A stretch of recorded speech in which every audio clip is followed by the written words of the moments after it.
My name is Colley. I'm from Halifax, Nova Scotia originally. I moved to Toronto in '94 to pursue a career in finance. I had gone to school in Halifax, graduated, got a job in a bank about 2 months later, transferred my career to Toronto just for opportunities. I was working for Scotiabank, one of the bigger banks in the country.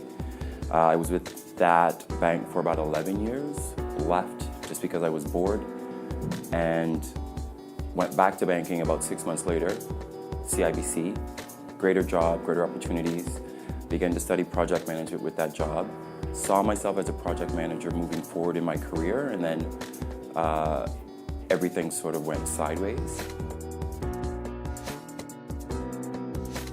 A lawyer. I am really engrossed in law programs, crime novels, suspense thriller movies, that type. I have been always been attracted to law. And then when I was in high school, I realized law school, I think, was about 6 more years past a university degree.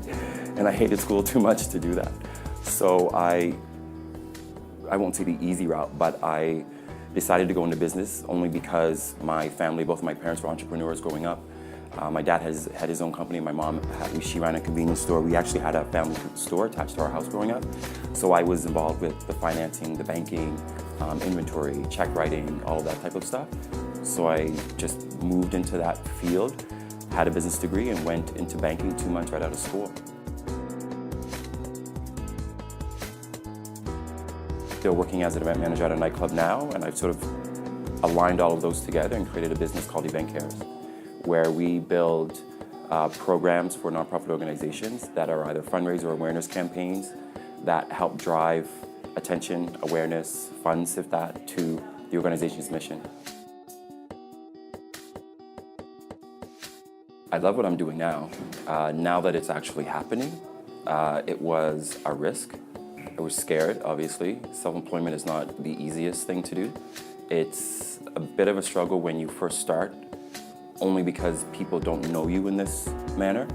I've been working in this industry for so long and I've met a lot of people, but I had not utilized those contacts in the way I'm using them now.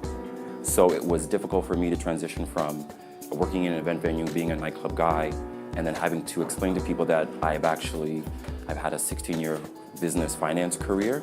They didn't know that. There was a complete dichotomy, it was a complete juxtaposition. They were like, wait a minute, you worked in a bank for 16 years?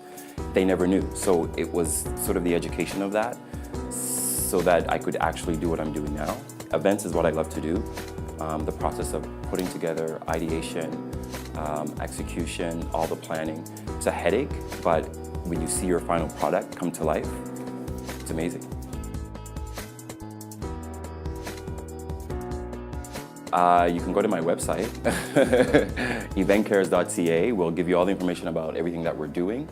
The Habitat event that we're doing is July the 9th, and as I said, it's an interior design game of Clue. It will be like playing a game inside of an IKEA where you're given a series of clues to navigate a maze of staged rooms. We're working with Ryerson School of Interior Design. Those students are going to be designing the interior space to bring a community engagement piece into it. We have local designers and retailers in Toronto that are going to be donating furniture, and it's really something. If you like escape rooms, then you'll love design because it's really an escape room blown up to a greater proportion. So it's going to be a lot of fun.